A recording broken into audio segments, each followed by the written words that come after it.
Assalamu alaikum wa rahmatullahi wa barakatuh, and a very pleasant day to everyone here today. My name is Arif, and without further ado, we'd like to start with Professor Sachs. I know it's online, and we apologize for the delay. Professor Jeffrey Sachs from Columbia University, and is an American economist and public policy analyst, and he is widely recognized for bold and effective strategies to address complex challenges, including the escape from extreme poverty, national economic reforms, control of pandemic and epidemic diseases, and also serves as the director at the Center for Sustainable Development at Columbia University. Professor Sachs has authored and edited numerous books, including 3 New York Times bestsellers: The End of Poverty, written in 2005, Commonwealth Economics for a Crowded Planet in 2008, and The Price of Civilization 2011. The talk today is titled Palestine's Membership in the United Nations and the Route to Peace. Thank you, and the floor is yours, Professor Sachs.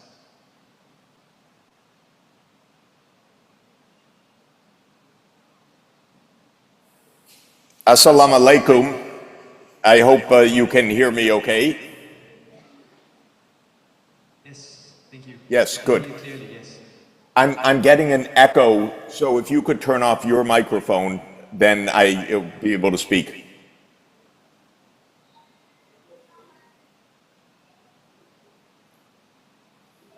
So thank you very much. If everybody could turn off the microphone, I won't hear myself.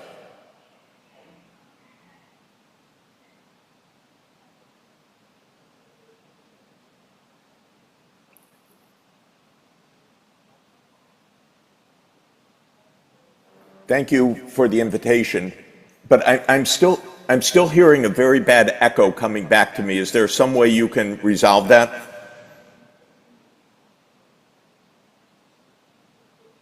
Sorry, Professor, we'll see what we can do with my... There, that is much better. Please let me know if you have difficulty hearing me. Thank you very much for your conference. Thank you very much for allowing me to make a brief intervention.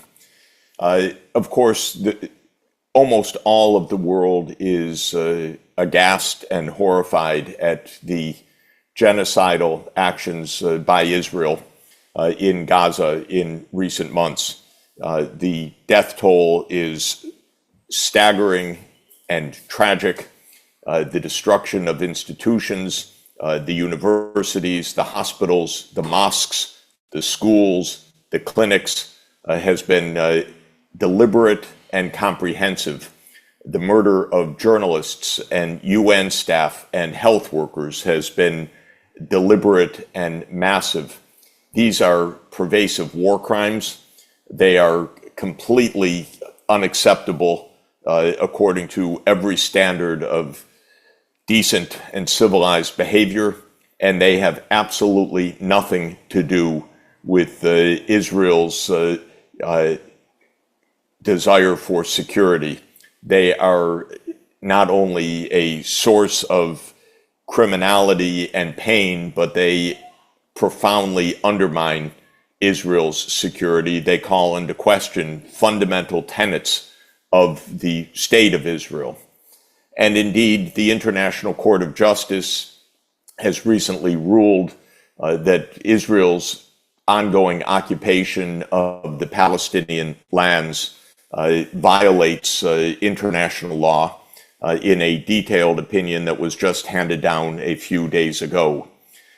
This, I believe, is likely to be followed by perhaps an even more dramatic ruling by the International Court of Justice in the coming months on the question of Israel's violation of the 1948 Genocide Convention, where I believe the evidence is overwhelming at this stage in a case brought by the country of South Africa and now joined by many other countries, that Israel is committing a genocide in Gaza through the deliberate attempt to kill or to expel a large proportion of the people of Palestine and especially the people of Gaza. And we know that in the West Bank as well, the illegalities continue to mount. It may look in some ways hopeless, and to many people it does, but I believe that that is not correct. I believe we are on the verge of a real solution to what has been a terrible and ongoing crisis for many, many decades. The reason I believe that we are on the verge of solving this seemingly endless and perpetual problem is that almost the entire world community, almost all governments of the United Nations have in recent months in several different ways endorsed the two-state solution that could be the way to end this ongoing disaster. I think everybody knows that it's already now 77 years ago since the UN General Assembly voted for two states, Israel and Palestine, to live side by side in peace as two independent nations. In 1947, this proposal was rejected by the Arab countries as having the map drawn unfairly, an unjust division, and so it never was implemented. In 1948, Israel unilaterally declared its independence based on the 1947 partition line that had been designed by a UN commission. The Arab countries rejected that partition line, rejected Israel's independence, went to war. Israel not only won the war, but extended its territorial reach and engaged in a mass expulsion of innocent Palestinians before and during that process. And that became, in 1949, an armistice line, not a peace line, but an armistice line, or sometimes called the Green Line. And it was that boundary, in effect, which determined the region's politics until 1967.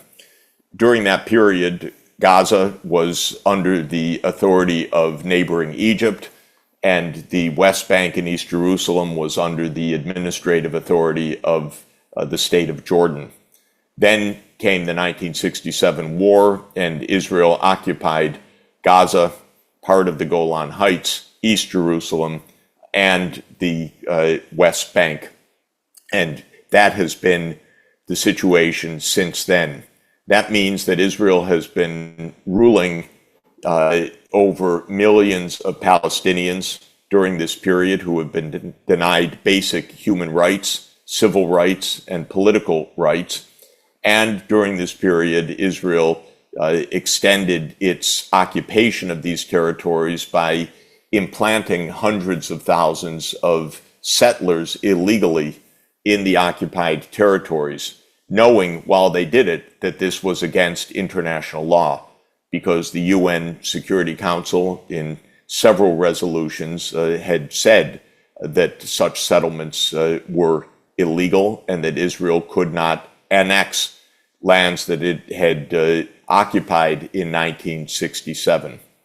We know that Israel's domestic politics, its internal politics, became more and more radicalized during this period because this became, for many groups in Israel, not merely an occupation with illegal settlements, but rather a cause of dominating the region permanently, building what extremists in Israel call Greater Israel, which means occupying all of the land of Palestine, including the West Bank and Gaza and East Jerusalem and the Golan Heights, and claiming that land forever. This is, by some radical interpretations given a religious connotation where extremist rabbis claim that this is part of God's will. What it is a violent infringement on the rights of the Palestinian people and contrary to international law. Well, Israel, under this extremism, has blocked the two-state solution for decades. Usually in the United States, the Palestinians are claimed to be the ones that have blocked the two-state solution, but objective understanding of the history since 1967 shows very definitively, in my view, that it is Israel and its backer, the United States, that has blocked the two-state solution and prevented the rise of Palestine as an independent, sovereign state with its sovereignty in Gaza, the West Bank, and East Jerusalem, and control over the Islamic holy sites. Now, the United States believed, and Israel believed, that it could simply wait out this crisis, and eventually the Palestinians would lose all hope and any chance of an independent state. And the United States tried to entice several Arab countries, most importantly Saudi Arabia, to recognize Israel, even without a Palestinian state, and thereby end the Arab support for the people of Palestine. Actually, this was the U.S. attempt for the last 2 decades to somehow bribe Saudi Arabia with the military equipment, with nuclear technology, with the defense agreement, with financial support, to side with Israel against the Palestinian people. And the U.S. was relentless in this attempt to divide the Arab world. But the Arab world did not let itself be divided by the United States. And in 2002, the Arab world launched the so-called Arab Peace Initiative, which said that normal relations with Israel would depend on implementing the two-state solution. And to the credit of the Arab League and the Arab nations, despite the pressures from the United States, for the last 22 years, the Arab countries have held to that standard and said that they would not break with the people of Palestine, though the U.S. tried very hard, and every day it continues to try hard. Now, since October 7, the attack by Hamas, followed by the Israeli invasion and destruction of Gaza and its genocidal actions in Gaza, the United States has been backing Israel and still working behind the scenes to try to entice Saudi Arabia and others to abandon the cause of the Palestinian people, normalize relations with Israel, enable Israel to pursue its greater Israel agenda, and thereby permanently end the chance for a state of Palestine. But this did not happen. In Riyadh in November 2023, the Arab nations and the Islamic nations meeting together, so also the countries of the Organization of Islamic Cooperation, issued a statement that was very clear in the Riyadh Declaration, saying that there must be two states living in peace side by side with a normalization of relations. And in this process, the Arab countries, together with many other supporting countries, brought forward the proposal for Palestine's immediate admission to the United Nations as the 194th UN member state. note that 140 countries already recognize the state of Palestine as a nation, but it is not a member state of the UN because the United States has blocked Palestine's membership until today. So the proposal for Palestine's membership, which had first been taken up in 2011 and was blocked by the United States at that time, was taken up again in early 2024.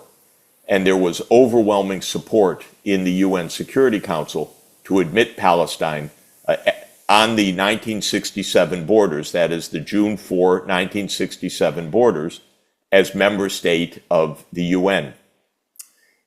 It would have passed the UN Security Council and Palestine would be a member today, except that the US vetoed that. So the US and Israel stood against worldwide opinion. Then the issue went to the UN General Assembly, where there was, again, an overwhelming vote, 142 countries in favor, 9, including Israel, the United States, and a handful of other countries against Palestine's membership in the UN. But that vote was only an advisory vote, not a definitive vote. It advised the UN Security Council to take up this issue and to admit Palestine again. That was followed by another meeting of the Arab League, which took place in Bahrain, which reiterated the urgent call for the two-state solution and for an international conference based on that. The King of Bahrain then traveled to meet President Putin in Moscow, who endorsed this idea immediately. And then the King of Bahrain traveled to Beijing to meet with President Xi Jinping, who also immediately endorsed this idea. Then, just in the last 2 days, China has brokered a political rapprochement between Hamas and Fatah, the two political wings of the Palestinian movement. And those two sides have come together under an agreement of power sharing and national unity under the auspices of China's diplomacy. So, ladies and gentlemen, where do we stand? We stand with a world that is nearly united for the two-state solution, in which an independent, sovereign state of Palestine would become the 194th UN member state. It would live alongside Israel. The two countries would not like each other or trust each other, but they would live side by side under a peace agreement that would be backed by the UN Security Council and by the UN General Assembly. The war, the violence, the destruction, the apartheid regime would come to an end. I believe that we are not far from this agreement, which may seem paradoxical, but the reason I believe we are not far from it, is that it is the unified view of the entire world, except for two countries, and that is Israel and the United States. And two countries against the other 191 member states of the UN cannot maintain their position. Of course, Israel will not accept a Palestinian state, and it has recently voted in its parliament against ever accepting a Palestinian state. But this solution should be imposed on Israel, not based on Israel's agreement. Israel should not have a veto over a Palestinian state. Israel should not have a veto on the end of an apartheid regime. This should be a decision of the UN. So one country now basically stands between that agreement and its realization, and that is the United States. Now, up until now, the US has steadfastly supported Israel despite global public opinion united against. But I think that there are two reasons why the United States also can be pushed, encouraged, led to the right outcome. On the one side is the global diplomatic isolation that the United States now faces, because the U.S. is Israel's only supporter in opposing the two-state solution. Even the United States, in a very weak way, says it supports the two-state solution, but in practice, it supports Israel's opposition to it. So first is global diplomacy. The United States does not want to see all of the global diplomacy come to oppose the U.S. itself, with China, with Russia, with all of the Islamic world, 57 nations, with all of Africa, and so forth, taking a stand against the U.S. position. But it's also true inside the United States that the American people, the average people watching these horrible events, have come clearly to state that Israel is in the wrong, that there needs to be peace, that Israel's violent war on the people of Palestine is unjustified, and that the United States should not be complicit in genocide. So I believe that we have two directions of influence, one from the international community and one from the American people themselves, that I believe finally will push the American security state, which is not very democratic, doesn't really care about public opinion very much, is very ruthless, but I believe that it will push the U.S. security state into a change of policy, and it is the change of policy that will bring about the two-state solution. So I, at least, am working every day myself in advocacy to try to bring about two states living side by side, a state of Palestine, UN member state, fully sovereign, with capital in East Jerusalem, control of the Islamic holy sites, as the way to end what is otherwise indefensible process of violence, cruelty, and war crimes. I believe that this can come quickly, and the more voices around the world are raised in support of this practical, fair, and achievable solution, the faster we will have peace and the faster we will end the bloodshed and recognize the sanctity of human life and human well-being for all. So I thank you for letting me share these brief thoughts with you, and I turn it back to you.